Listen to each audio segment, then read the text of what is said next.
Every day, 1,000 voices compete for your attention. Fear whispers, doubt argues, the world screams. There even comes a moment when the noise gets so loud, it feels like they're winning. But then, the author steps into his story. In the quiet of the tomb, death lost its grip. Light broke through like a shout in the shadows, like dawn sprinting into a world that forgot what hope looked like. A stone rolled back, a savior stepped out, a promise was fulfilled. The same power that conquered the grave, that told death to sit and be silent, now pulses in us. So when the world tries to come and steal what was already paid for at the cross, we remember that they do not have the final say. He does.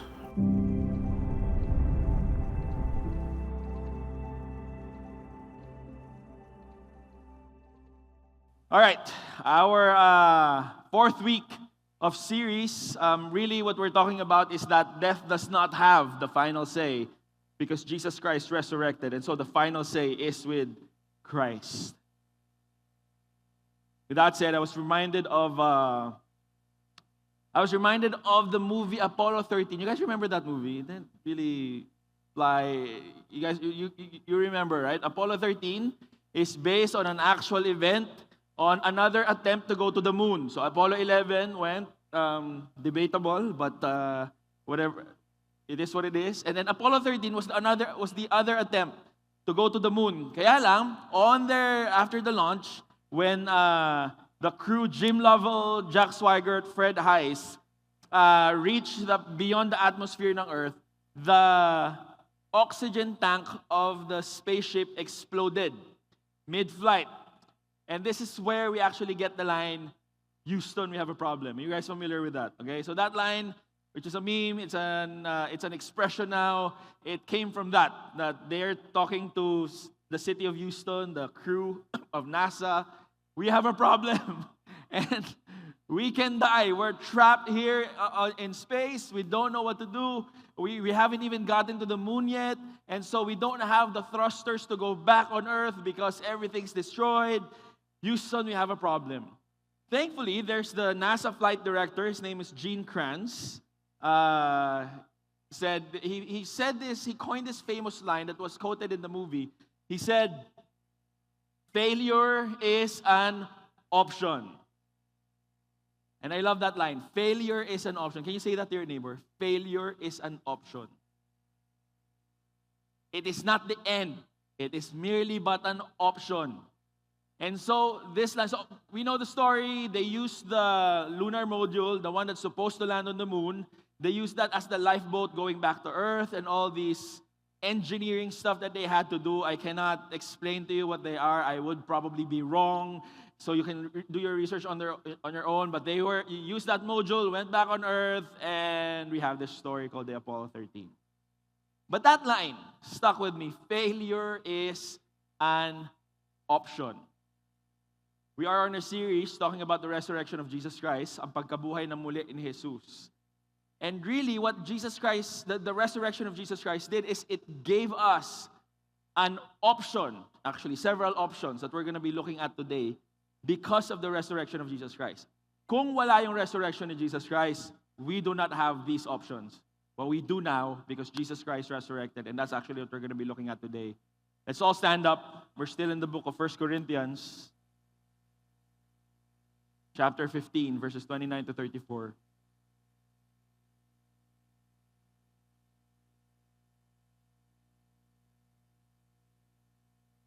Verse 29 says here, "Otherwise, what do people mean by being baptized on behalf of the dead? If the dead are not raised at all, why are people baptized on their behalf? Why are we in danger every hour? I protest, brothers, by my pride in you, which I have in Christ, Jesus our Lord, I die every day. What do I gain if, humanly speaking, I fought with beasts at Ephesus, if the dead are not raised? Please let us eat and drink, for tomorrow we die. Do not be deceived. Bad company ruins good morals. Wake up from your drunken stupor as is right, And do not go on sinning, for some have no knowledge of God.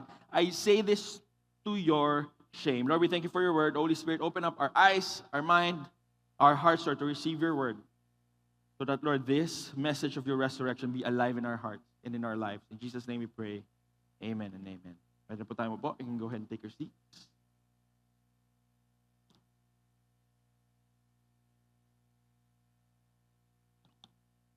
We've explained this over the past weeks, why the message of the resurrection is very important for us Christians. Kung wala tayong message ng resurrection, our faith is futile. It means nothing.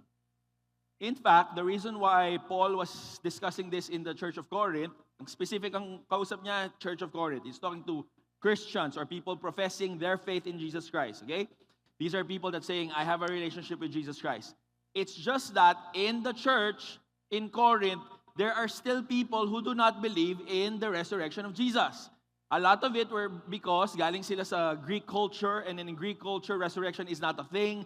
They do not believe it. In fact, it is widely frowned upon because they look at the body as a tomb, as a jail for the soul or the spirit. If a person dies, the soul gets released, and so they don't need a human body. But in our faith, there is a glorified body that God has prepared for us, that He has redeemed us because of Jesus Christ on the cross. So we do believe in the resurrection. Over the past week, we talked about the evidences of the resurrection, and in fact, it is indeed real. And so what we're going to be looking at today is really, if a person holds on to this, ito yung epekto niyan. These are the effect and the options that we are now presented with. Knowing that there is a resurrection, that Jesus Christ did resurrect. Now, on the first few verses, it says here, 29 to 30, otherwise, what do people mean by being baptized on behalf of the dead? If the dead are not raised at all, why are people baptized on their behalf? Why are we in danger every hour? So, si Paul was talking about so may grupo ng tao. Within the church, there are people who do not believe in the resurrection of Jesus Christ. Okay? So, Paul was kind of addressing, he's not confirming this. He's not affirming this belief. Because there's this belief, may ginagawa dun sa church and other pagan religions, that if a person died without getting baptized, you can baptize someone else. It's called the vicarious or proxy baptism.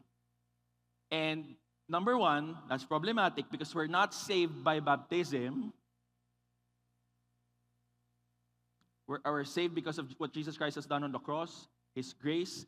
Our baptism is the public declaration of our new faith. But also, baptism is an act of showing what we're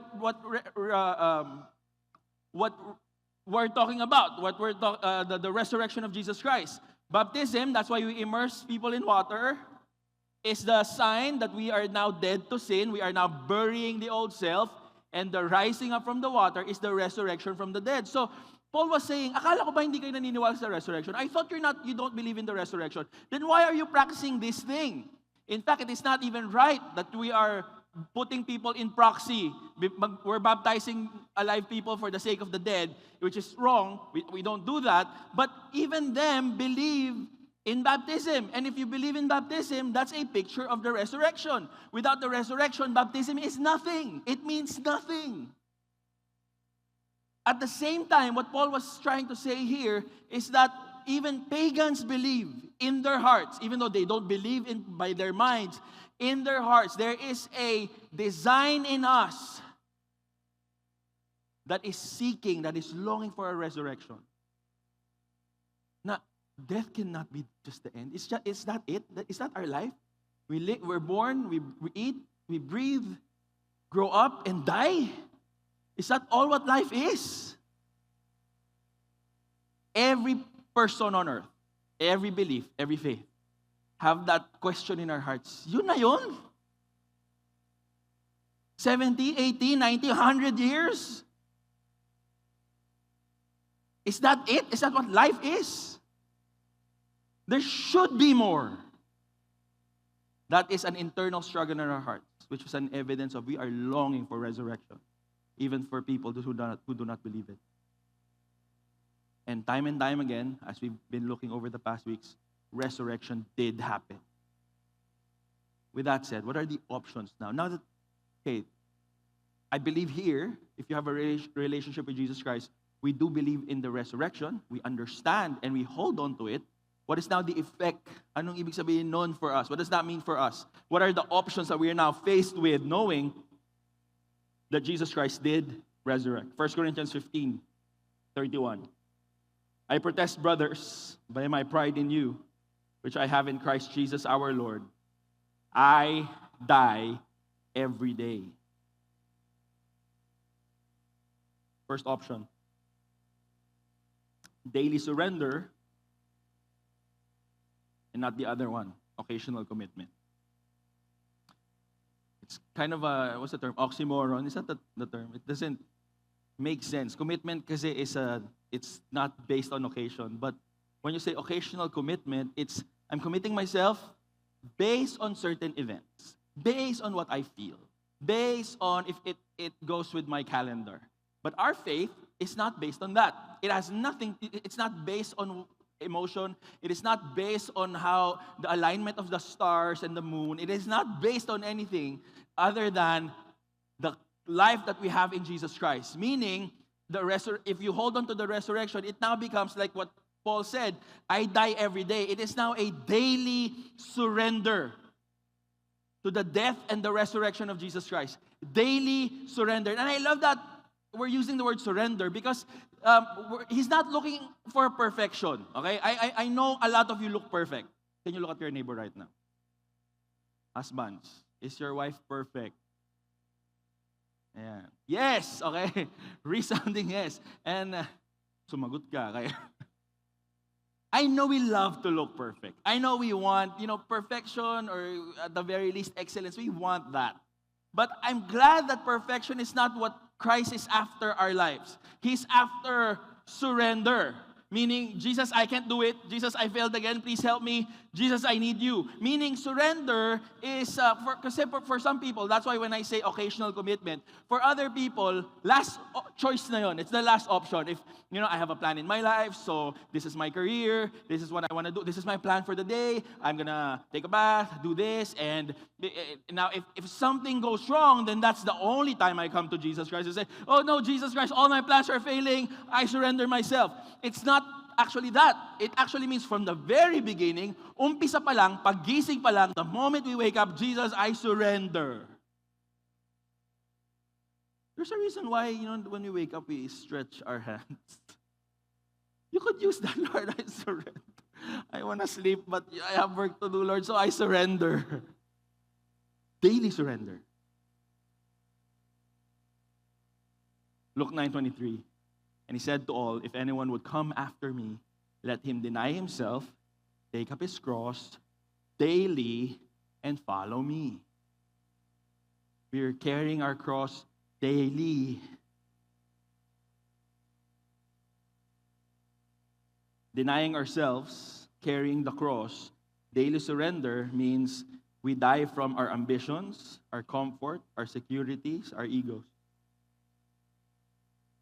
Am I against ambition? Am I against comfort? No, I don't. Am I against personal security? No. But daily surrender means my ambition, my comfort, my security, my ego, set aside. Lord, what do you want? I surrender. Daily surrender. Now, here's the thing. Why is it a daily surrender? Why is it a surrender from the very beginning? Because we don't know what's going to happen in life. We can plan. Pwede naman. Plan ahead, plan your life, plan your day, plan your week. Some of us have a plan for the year in yung buhay natin. I wanna study by this age, get married by 25 or 26 or 40. I don't know what your plan is. And then be at this position in my career. So things could be planned, but we don't know what's going to happen in the future. We don't know what's up ahead. I had one of the best days waking up, meaning all my plans were going according to plan. You like those days? Na parang everything that you planned were falling into pieces. Not falling into its right place, not into pieces. Falling in its right place. You woke up before your alarm. The feeling, you know that feeling? Your alarm is set at 7:30. You woke up at 7:25 or 7:29. That feeling, right before the alarm. So there was a day I woke up right before the alarm. I was going from my house to Pasig because we have a meeting for the senior pastors and our campus missionaries. I track the time. I have about 50 minutes to get there. And by the time I get there, I have 30 minutes to spare before the event starts. No traffic going there. The green are all green. The stoplights are all green. No traffic in Bikutan, in Sukat, Bikutan. Everything was going so well. And then I exited to C5, and that road to C5, no traffic. Everything was going well. I was on time. Everything that I planned for that morning, going well. And then I was about to exit somewhere in C5, going to Ortigas, to Pasig, because Estancia is in Pasig. And so I slowed down. I was in the middle lane. I slowed down to merge to the outer lane para mag-exit. And then after 5-10 seconds of me slowing down, boom! A motorbike hit my taillights. It's not a big crack, something cracked, but it's not his bike though. And so all my plans for the day were, if you haven't been into a car accident, again, it wasn't my fault, but I still had to do the police report. We had to go to the traffic bureau. Interviews had to happen. We had to fall in line if there were accidents before us. And so there were, so I have to wait. And so all the things that I was planning, we're good now. Settled. Don't worry about me. But plans can, because we don't know the future. No one knows what's up ahead. You can plan. You can have a trajectory in your life, and you can do your own will and what you want, but we don't know what's going to happen in life. We can predict, but really it is only God who knows what's up ahead. And that's why in this verse, Paul is saying, I die every day, because there's resurrection. Even if something goes wrong, even if my plans are not executed, even if what I am dreaming and wishing that happens in my life does not happen, I die every day. Meaning I get resurrected every day because I have the resurrection of Christ. My life is not based on my ambition, not based on my plan, because it is God who knows my life. Daily surrender. Do I fight with the plan of God, or do I just say, Lord, from the very beginning, as I wake up, your will be done? Because you are a God of resurrection. So whatever happens, whether I like it or not, I know that I will resurrect, because resurrection is with us. Amen? But it's not just that. It's not just a daily surrender. I actually love that term, daily surrender. I'm glad the Bible didn't say an hourly surrender or every second surrender. Daily surrender. The Lord is giving us room for error, or margin for error. Sige anak, daily na lang. But daily surrender.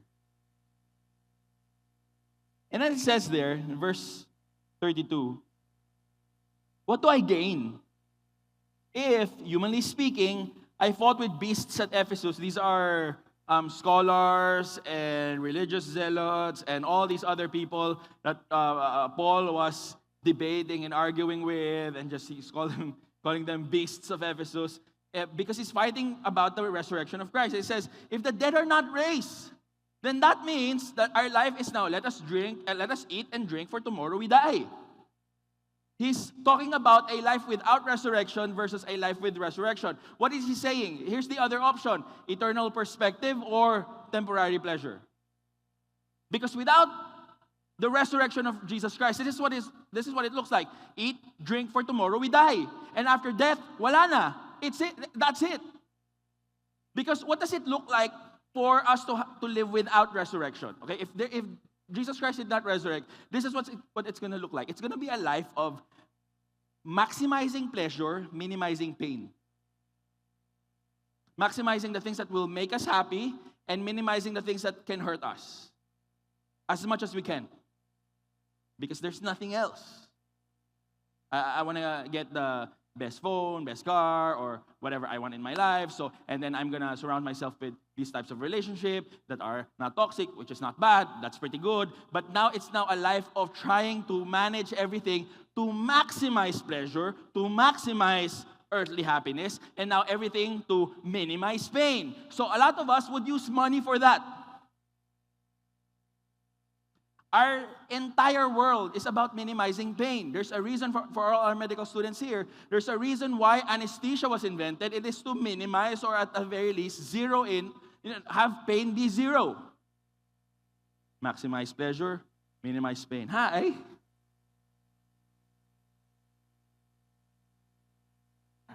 Yes, thank you, Lord. All right.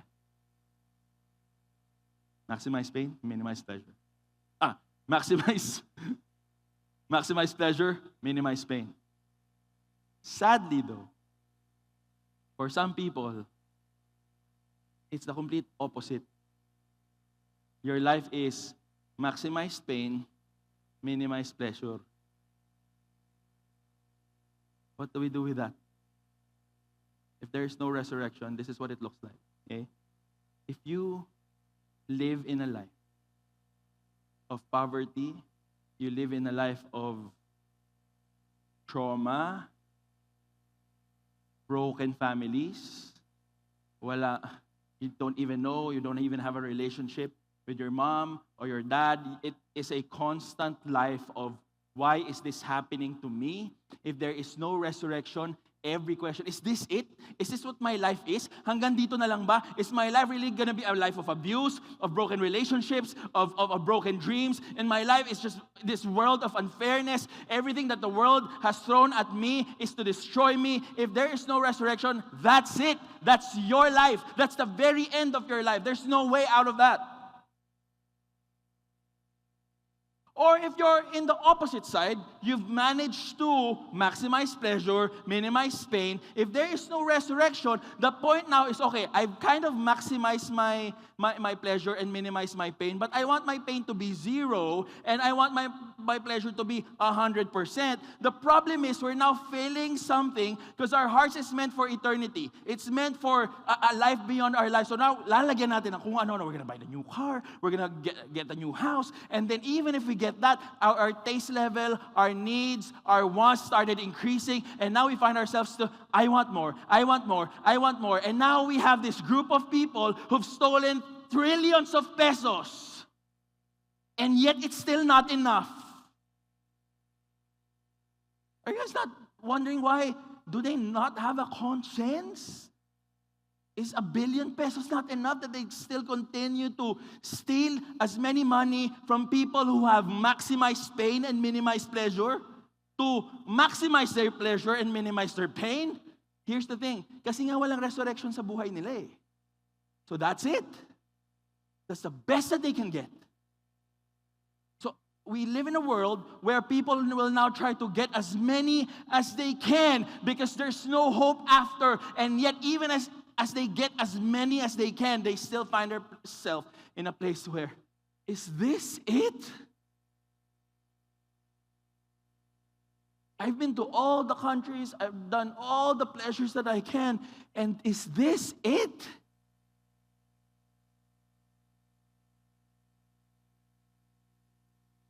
People who have maximized pain and minimized pleasure would say, is this it? Is this what life has for me?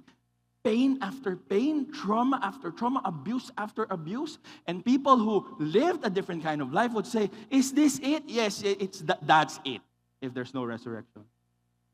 If you don't live in the resurrection. In fact, it's not just it, it's about to get worse. I'll go to that later. But if you do have the resurrection of Jesus Christ, your life will not be about maximizing pleasure, minimizing pain. Your life will now turn into a life where Let me start off this. You grew up in a family where it's not complete. Parents doesn't feel like they love you. One hardship after another. You just lost your job. All these happen to you, say, in a month, in a week. But for a person who has the resurrection of Jesus Christ, can face those things and say, this is not it. It won't end here. Fine, I lost my job today. Fine, my health is suffering today. Fine, I've kind of lost some relationships. May mga nakaaway ako. Fine, my life is not ideal. Fine, my relationships in the past not ideal. Fine, my family is dysfunctional. Fine, but even then, I know that this is not just the life for me because I know that once this ends, I have the eternal life waiting for me because I belong to Jesus Christ, because His hand is upon me. So even if I do not get my dream house, my dream car, my dream life, it is not the it, because the thing that can offer and fill up the eternity in my heart is the eternal life that is waiting for me through Jesus Christ. So if you're in that position nila, nandun kayo sa parte ng buhay na talagang walang-wala, that's fine because it's just here. And it will not end here. You have far more to look forward to than a billionaire and a trillionaire who doesn't have the resurrection of Jesus Christ. What you have is Christ, God the Father, God the Son, and then God the Holy Spirit. Don't you think that deserves praise? That you do have the resurrection of Jesus Christ?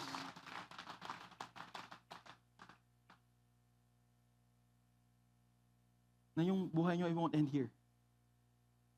Or, comfortable life.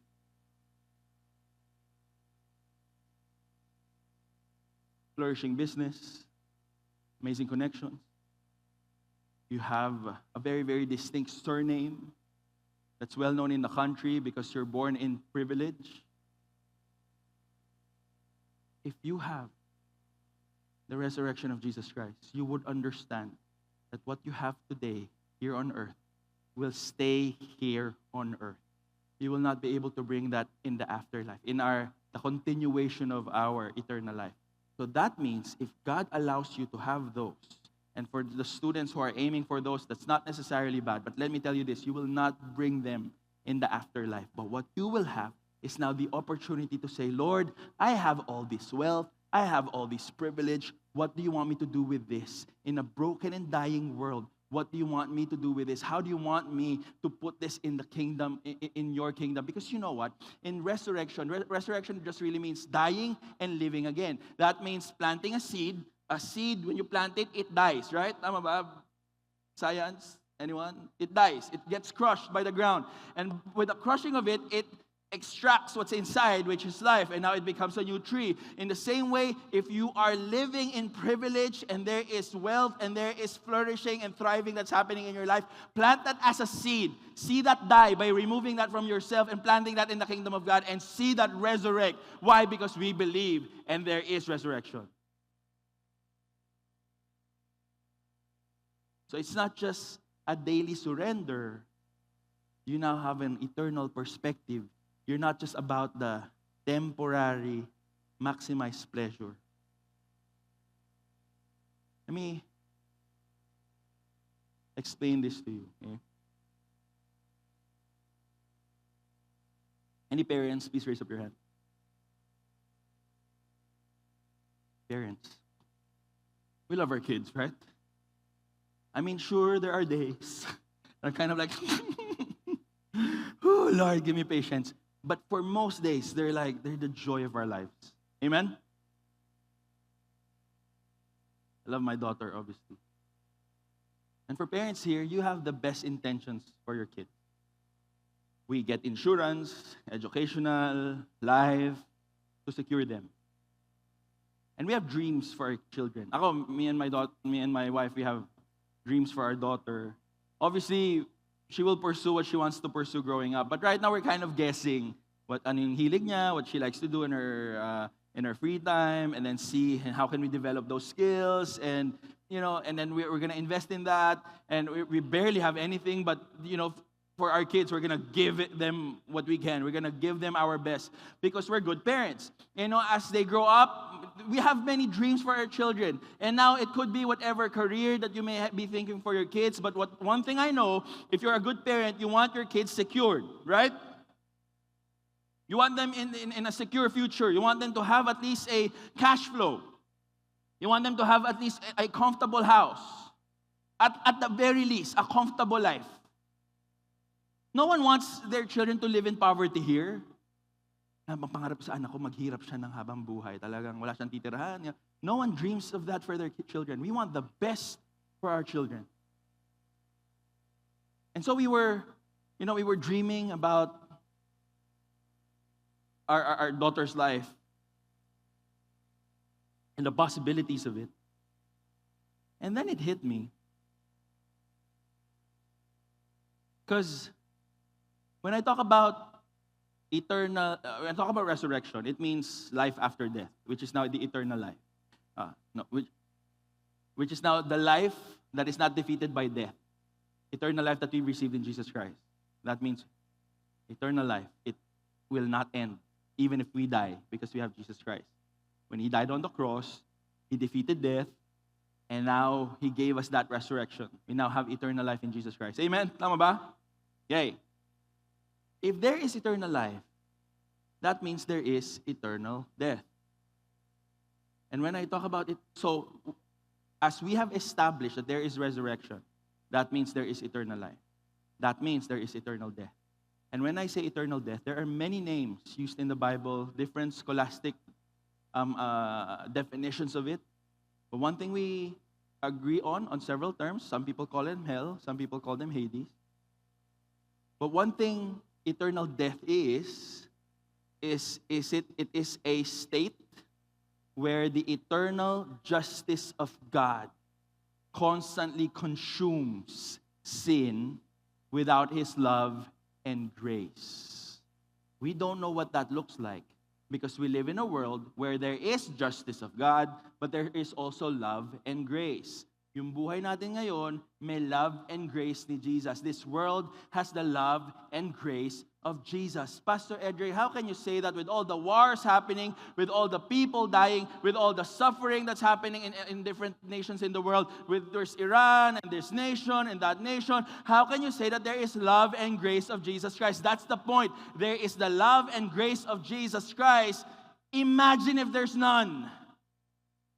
It is in constant battle with our sinful nature, with all the greed and all the pride people have across the world. It is just in constant battle, but the love and grace of Jesus Christ is upon this earth. But one day He will remove it, and it's just His justice that will remain. And that is why, for those of you who are not aware, si Satan po, he's not ruling in hell, okay? He's not there like a king and just waiting for people to go to hell. No, he is there suffering, and he is given a time that one day he will bring as many souls as he can to suffer with him in constant torment for eternity.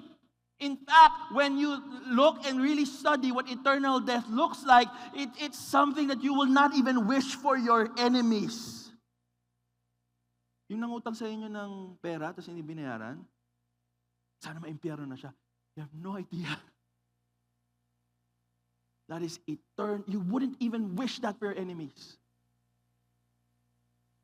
That's why the Bible said it's a constantly consuming fire of God's justice because of our sin. But thanks be to God that instead of eternal death, we have eternal life in Jesus Christ. So here's my question for the parents. Would you want? What if, rather, your children are promised billions of dollars, mansions across the world, comfortable life, but they will never receive eternal life? I'll put it this way. Sa lahat ng pinapangarap ko, magkaroon yung anak ko, wala siyang pwedeng dalhin after. I cannot imagine that one day, when I die, me and my wife die, and we go to paradise with Jesus Christ, that my daughter will be left and not go with us someday because of eternal death. If there is anything I want her to have, obviously I want her to have a comfortable life. But parents who are here, the best gift you can ever give your children is the gift of eternal life through Jesus Christ. It has to be something that they would see. It has to be something that they would hear. It has to be something that they would see happen in your household, because one day, even if we go there and if I lose my child to eternal death, sorry, hindi ko po talaga ma-imagine. I cannot in my heart imagine my daughter dying away from eternal life and instead going to eternal death. I will do everything in my power as a God, as a parent who loves Jesus, that one day my daughter will encounter and will know who Jesus is, because I cannot imagine. I will never want her. Parents, we don't want that, right? That's why Paul is saying, shift your mind. Eternal. Look at eternity. There are many things that we're trying to acquire here on earth. I'm not against that. I'm still saving up for our kid, for my daughter, and maybe someday we'll have another child. Sure, I'm gonna save up for her. I still want her to have a comfortable life. Sure, because I'm a parent, because we're parents. But regardless, eternal life. Parents, can you imagine your children?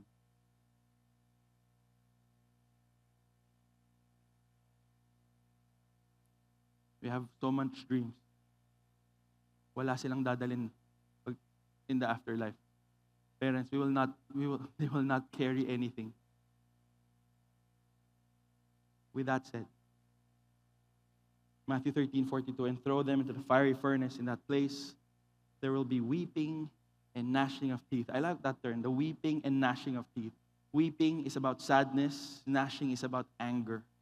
This is a place where it's either you're so angry or you're so in sorrow.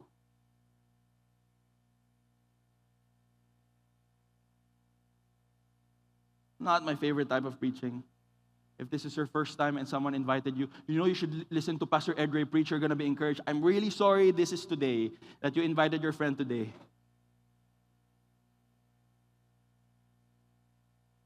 But thanks be to God.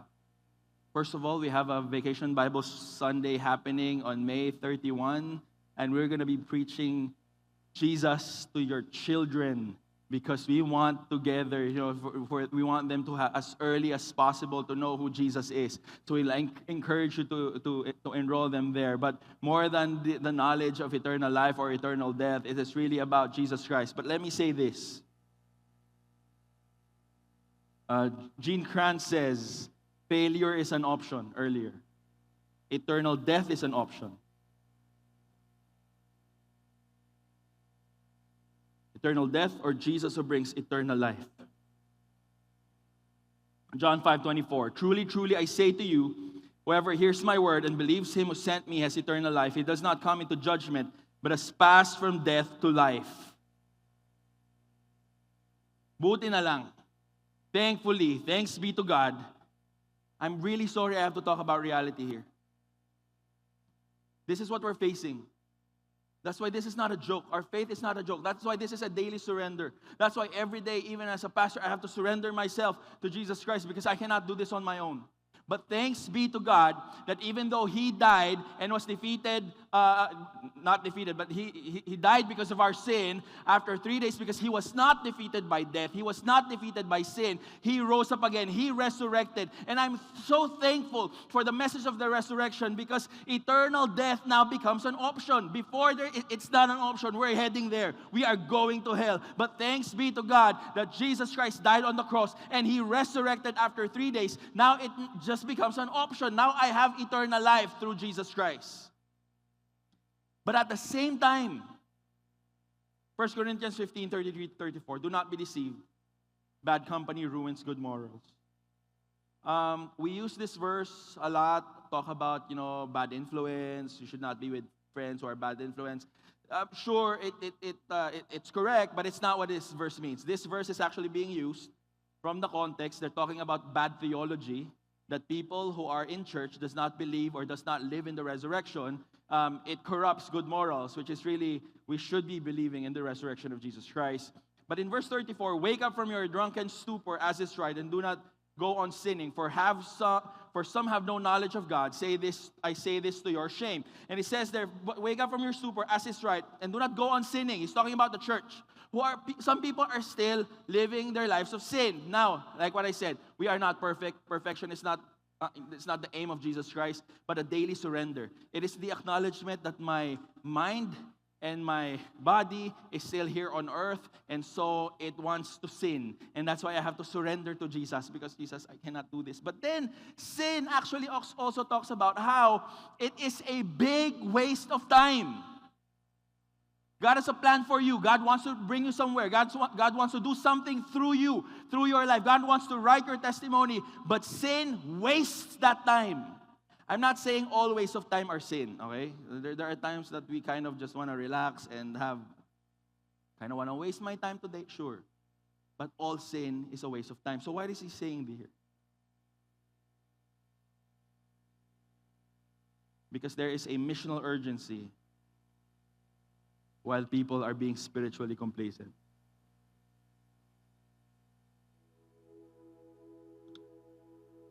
What is missional urgency?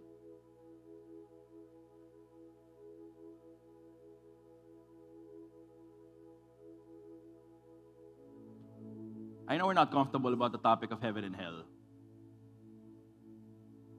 That's the reality of life.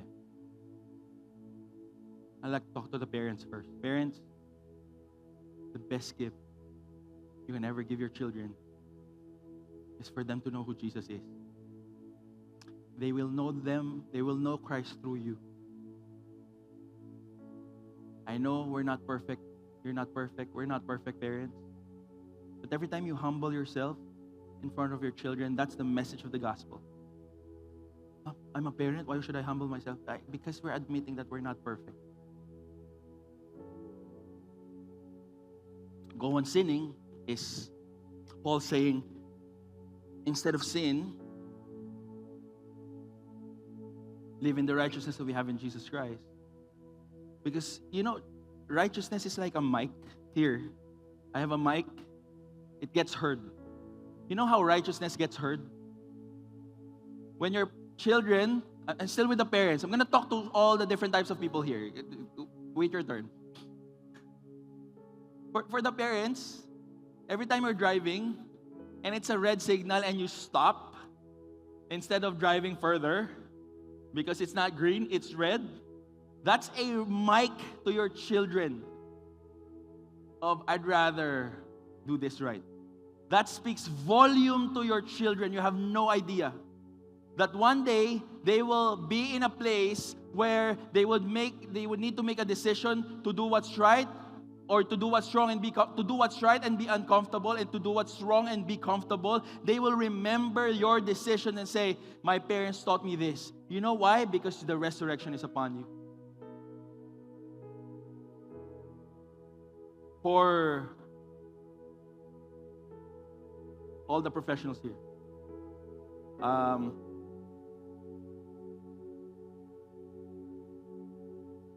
the reality of eternal death.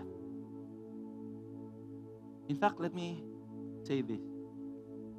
Some of you are not even sure if you have eternal life or eternal death. We're going to pray that later. But for some of you, these are your office mates. These are your classmates.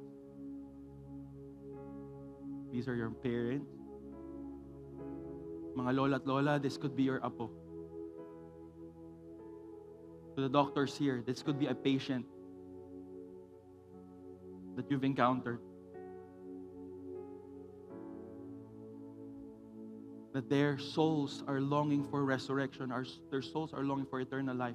And you will be the microphone that they're going to be hearing with the way you live. For all the business people here, every time you make a decision that's legal, but it will derail your plans, I'm not saying what you should do. I'm not a business person. I may not know how things work around. But every time you commit yourself and you surrender yourself to the Lord, I'm going to do this right. I don't know what this is going to look like. It may not give you